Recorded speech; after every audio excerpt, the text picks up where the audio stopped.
Les eaux qui arrivent ici, bon, ben c'est sûr qu'il y a les eaux toilettes, mais il n'y a pas juste ça. Il y a toute l'eau qui est utilisée. Il y a beaucoup d'eau qui n'est pas nécessairement polluée. Là. Je veux dire, bon, on va se laver les mains, bon, l'eau va partir. L'eau n'est pas nécessairement super sale, là. Mais bon, ça s'en va tout au même endroit. Les gens sont parfois bien curieux, justement, de savoir comment on fait pour prendre de l'eau brute d'une rivière ou d'un lac ou du fleuve Saint-Laurent et de la rendre potable. Disons que j'étais un petit peu déçue des caisses populaires, fait que je voulais m'en aller dans un domaine non traditionnellement féminin.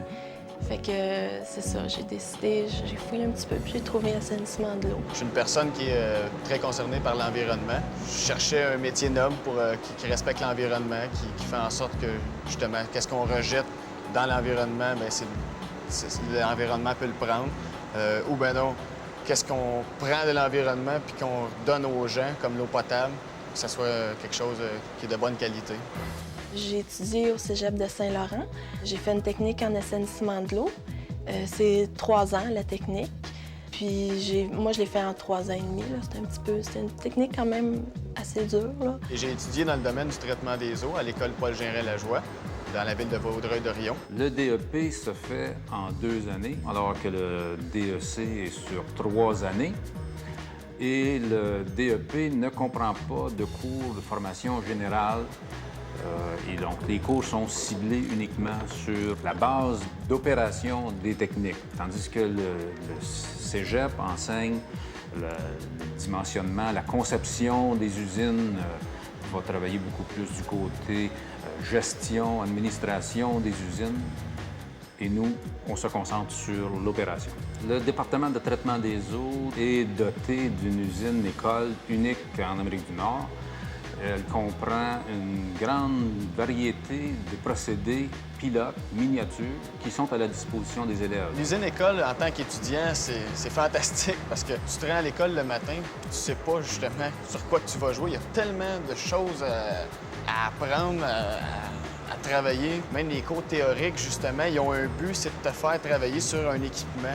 Les cours que j'ai suivis, là, c'est vraiment bien, là. Je veux dire, je suis arrivée dans le laboratoire, même si je connaissais pas le laboratoire comme tel, bon, je connaissais tous les tests qu'il y avait à faire. Bon, ils me disaient, bon, nous, on fait tel test. Je savais comment fonctionner, je sais comment fouiller dans les livres si jamais il me manque quelque chose, une donnée, quelque chose. Le but des tests, c'est vérifier qu'on est conforme aux normes. Premièrement, de savoir qu'est-ce qui nous arrive dans l'eau qu'on reçoit pour savoir, bon, le traitement, adapter le traitement. Puis, après ça, bien, ce qu'on rejette, est-ce que c'est conforme aux normes pour l'environnement? Quand je viens à l'usine, je dois faire, bon, j'ai des tests de laboratoire à faire. Le matin, je vais prendre des échantillons, faire mes tests de laboratoire. Je vais vérifier que, bon, justement, les normes de rejet, c'est respecté. Donc, il faut savoir si le traitement est bien fait, là, m'occuper du traitement comme tel. Nous, d'abord, bon, on a l'eau qui arrive, on a des grillères pour enlever les plus gros morceaux. Ensuite, ça s'en va dans un bassin où il y a d'autres morceaux qui décantent. Puis, ça s'en va dans des bassins d'aération où on éjecte des bactéries pour aider à la décomposition des polluants qu'il y a dans l'eau. Ensuite, ça s'en va dans le dernier décanteur où ce qui reste finit de décanter. Puis, naturellement, qu'on a les boues qu'on ramasse là, dans le fond des bassins de décantation qui doivent être traités, là, qui doivent être déshydratés, puis qui s'en va à l'enfouissement. Ici, à l'usine d'eau potable de Saint-Jérôme, moi, je suis opérateur en traitement des eaux, c'est-à-dire que je m'assure de la qualité de l'eau produite qui va être desservie à la population. Premièrement, on puise l'eau de la rivière du Nord. On effectue une première désinfection au chlore. Ensuite de ça, l'eau est coagulée avec un coagulant qui s'appelle l'alun, avec de la soude caustique pour relever le pH, pour que la réaction se fasse bien. Ensuite de ça, on ajoute un aide coagulant qui est du polymère pour agglomérer les flocs qu'on a formés, pour les durcir, les alourdir, pour qu'ils décantent plus vite.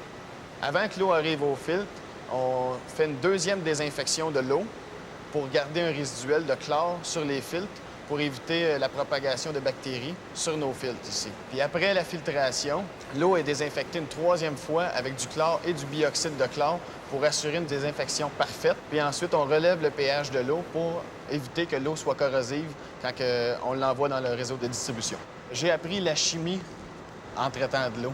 J'ai jamais appris la chimie au cégep. La chimie de l'eau, c'est le solvant universel, l'eau, hein? Fait que, un coup, t'as compris ça, la chimie, ça vient de ça, là-bas. Le laboratoire, je vous dirais que c'est peut-être 40 de mon travail. J'ai 20 de mon travail que c'est des tournées d'usine pour m'assurer que les équipements vont bien. Puis le reste du travail, ça peut être de la réparation, de l'entretien. Quand on termine le deck, bon, il y a comme moi, il y a le municipal. Par contre, il y a beaucoup bon, il y a dans le privé, il y a beaucoup de compagnies. Il y a des compagnies alimentaires comme, je sais pas moi, une compagnie qui fait du fromage, une compagnie. Eux autres aussi doivent traiter leur eau comme telle parce que, bon, il y a beaucoup de bactéries. Il y en a aussi qui ont besoin, je sais pas moi, comme une compagnie de bière, que leur eau qu'ils utilisent pour faire leurs produits soit impeccable. Donc, ils ont besoin d'un traitement aussi. C'est quand même assez large, là.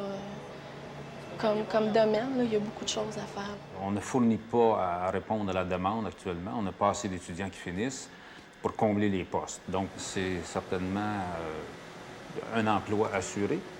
Une des difficultés de mon métier, ça serait de faire attention à notre santé et sécurité au travail. Parce qu'ici, on est appelé à jouer avec des produits chimiques, des fois qui peuvent être néfastes pour la santé, que ce soit du chlore gazeux, bioxyde de chlore ici à Saint-Jérôme, de l'alun liquide qui est corrosif, la soude caustique aussi. C'est dangereux. Des fois, je suis toute seule, il faut que je sois capable de me débrouiller s'il y a un pépin, s'il y a quelque chose qui ne fonctionne pas. Tout ce qu'on a comme moyen de communication, bien, c'est la radio. Des fois, c'est pas évident de dire, ben là, ce fil-là, il n'est pas à bonne place ou ça te pompe là, je sais pas.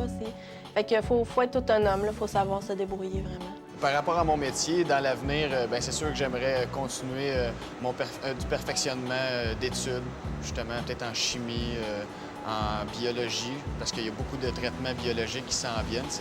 C'est l'avenir, hein, le biologique. Bien, j'aime ça. J'aime ce que je fais. Si je compare avec mon ancien métier, bon, je travaillais dans une caisse populaire parce que c'était la routine, c'était monotone. Là, non, ça, c'était moins. Mais ici, non, j'aime beaucoup ça.